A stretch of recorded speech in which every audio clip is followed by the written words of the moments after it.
नमस्कार, सुप्रभात मेरे प्यारे दोस्तों। रीजनिंग के अंदर हमारा कैलेंडर टॉपिक चल रहा था और आज शायद यह पूरा हो जाएगा। दोस्तों, हमने विभिन्न टाइप क्वेश्चन भी पढ़े, हल भी किए। आशा करता हूं कि आपको समझ में आए होंगे। अगर यदि कोई दोस्त नया आज ही जुड़ा है तो कैलेंडर के पहले के जो वीडियो यूट्यूब पर डाल रखे हैं उनको देख लें। और दोस्तों, प्रैक्टिस जारी रखिए जिससे आप भूलोगे नहीं और आपकी तैयारी और भी बेहतर होती रहे। तो दोस्तों, आज हम पढ़ेंगे कैलेंडर की पुनरावृत्ति।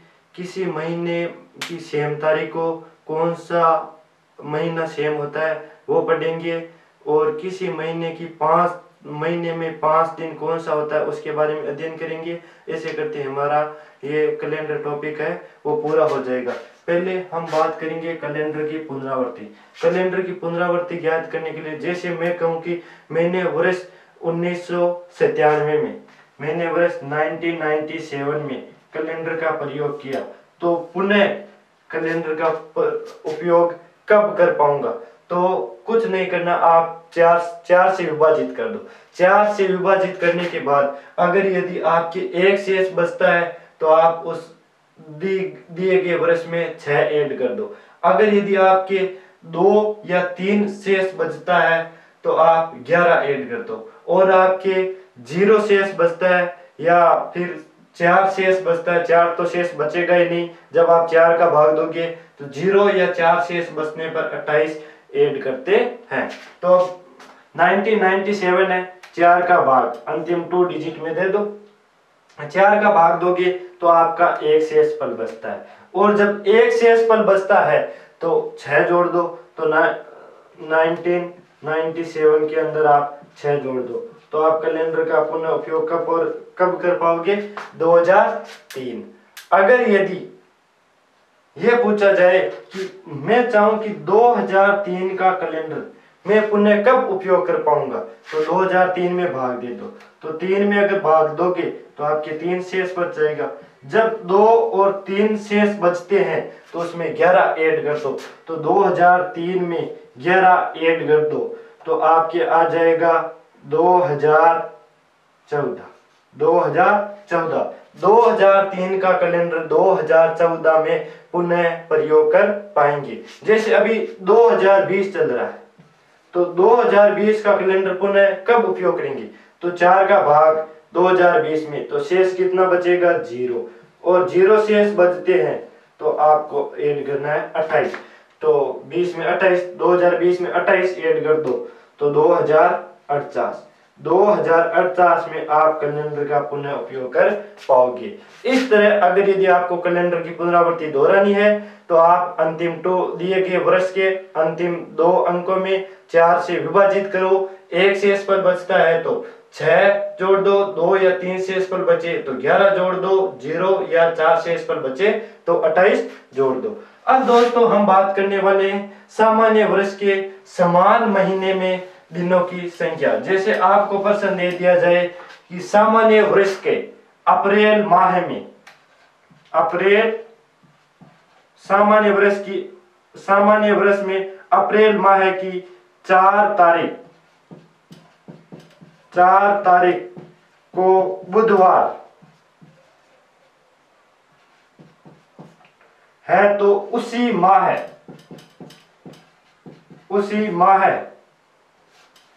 अप्रैल माह की 4 तारीख को बुधवार है, तो उसी वर्ष किस माह की 4 तारीख को बुधवार होगा? तो आपको क्या दे रखा है दोस्तों? अप्रैल माह की 4 तारीख को, अप्रैल माह की 4 तारीख को बुधवार है तो उसी वर्ष किस माह की 4 तारीख को बुधवार होगा? यह ज्ञात करने के लिए आपको छोटी सी लाइन ज्ञात करनी है। 144 12 का वर्ग, 025 5 का वर्ग, 036 6 का वर्ग और 12 के वर्ग में आप 2 जोड़ दो 146। तो 144, 025, 036, 146। ये तो है सामान्य वर्ष के लिए। अब लीप वर्ष में क्या करना है आपको, जनवरी और फरवरी में से एक कम कर दो। जनवरी से एक कम किया, जनवरी का कोड है 1 तो 1 कम किया 0, फरवरी का कोड है 4, 1 कम किया 3, बाकी सेम है 034, 036, 034, 025 आएगा यहाँ पे 034, 025, 036, 146। अब अगर यदि सामान्य वर्ष की अप्रैल माह की 4 तारीख को बुधवार है तो उसी वर्ष किस माह की 4 तारीख को बुधवार होगा, तो अप्रैल के समान कोड, अप्रैल के समान कोड है आपके अक्टूबर, अब अप्रैल के समान कोड है आपके जुलाई।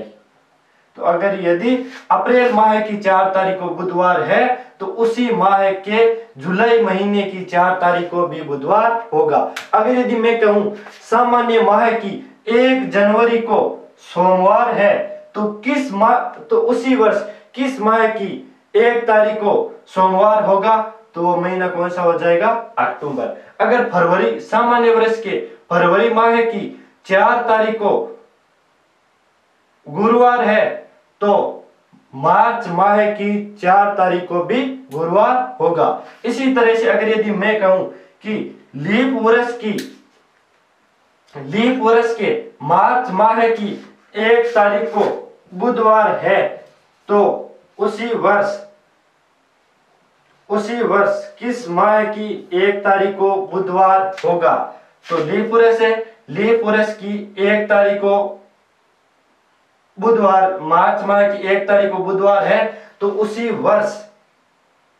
उसी वर्ष नवंबर माह की 4 तारीख को भी 1 तारीख को भी बुधवार होगा। इस तरह से दोस्तों आप सामान्य वर्ष के समान महीने की ज्ञात कर सकते हैं और लीप वर्ष में भी ज्ञात कर सकते हो। दोस्तों ये विधि आप यहीं पर ही काम में लेना है, आपको वार निकालने में काम में नहीं लेना है, वहां पर आपकी गलती हो सकती है, तो आप केवल ये विधि यहीं पर ही काम में लें। अब आगे देखो दोस्तों, आगे अगर यदि जन्मदिन आगे करके अगर यदि पूछा जाए, जैसे एक क्वेश्चन है, मुकेश रामदयाल से 293 दिन बड़ा है और गोविंद से 43 सप्ताह है छोटा है। मुकेश रामदयाल से 293, तो रामदयाल से कौन बड़ा है, मुकेश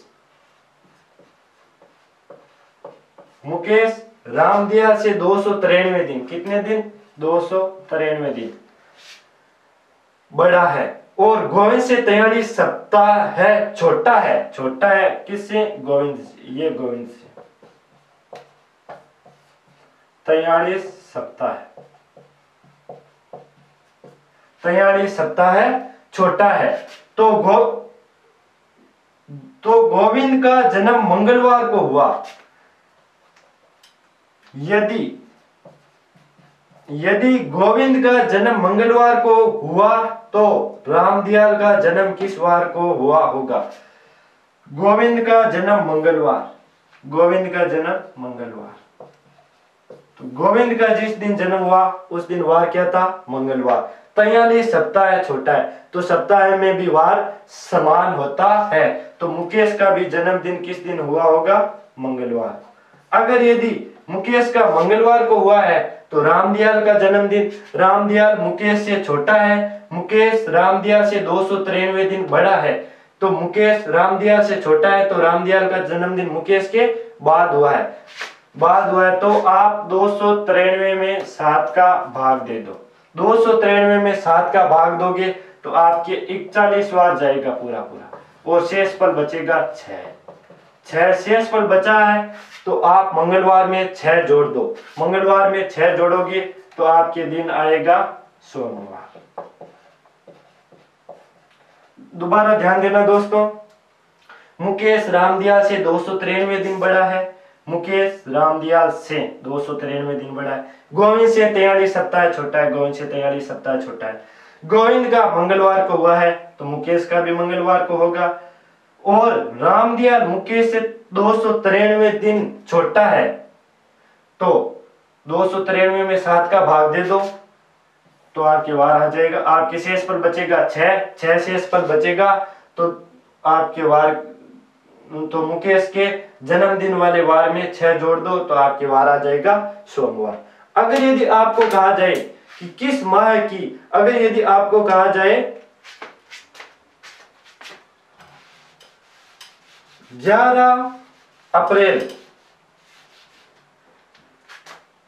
सामान्य वर्ष, सामान्य वर्ष की 11 अप्रैल, सामान्य वर्ष की 11 अप्रैल को शुक्रवार है, तो महीने में सप्ताह का कौन सा दिन 5 बार आया होगा। सामान्य वर्ष की 11 अप्रैल को शुक्रवार है, तो महीने में सप्ताह का कौन सा दिन 5 बार आया होगा। 11 अप्रैल, अप्रैल का महीना हमें पता है 23 दिन का होता है, तो 11 तारीख को आपको वार दे रखा है। तो अप्रैल में 29 और 30 तारीख ऐसी है जो 5 बार आई है। आपको दे रखा है 11 अप्रैल, तो अप्रैल से आप आ जाओ 29, 11 अप्रैल से आप आ जाओ 29 अप्रैल। तो दिनों का गैप कितना है, अंतर निकाल लो, 18 दिन। 18 में 7 का भाग दे दो तो आपके 4 शेषफल बचेगा। तो अगर यदि 11 अप्रैल को शुक्रवार है तो 29 अप्रैल को कौन सा वार होगा, 4 प्लस कर दो, 4 प्लस करोगे शुक्रवार में तो आपके वार आ जाएगा मंगलवार।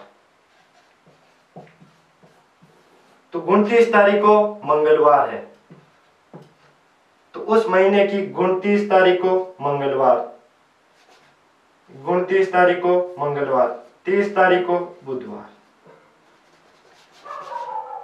29 तारीख को मंगलवार,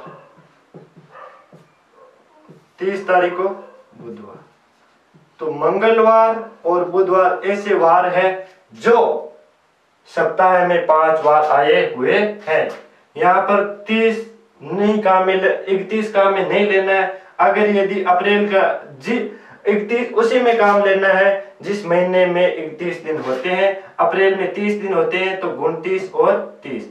अगर यदि 31 दिन होते, ये 31 तारीख के लिए है। अगर यदि मैं कहूं कि अक्टूबर में 1 अक्टूबर को रविवार, 1 अक्टूबर को रविवार, तो महीने में कौन सा सप्ताह का दिवस 5 बार आया हुआ होगा।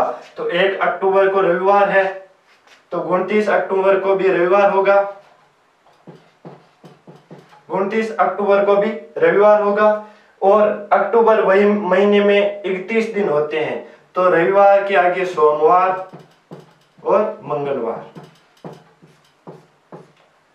तो अक्टूबर महीने की 1 तारीख को रविवार है, तो महीने में रविवार, सोमवार और मंगलवार के दिनों की संख्या 5 होगी, बाकी सभी दिनों की संख्या 4 होगी। तो दोस्तों, इसी के साथ हमारा कैलेंडर का टॉपिक पूरा होता है। हम नेक्स्ट टॉपिक की शुरुआत करेंगे।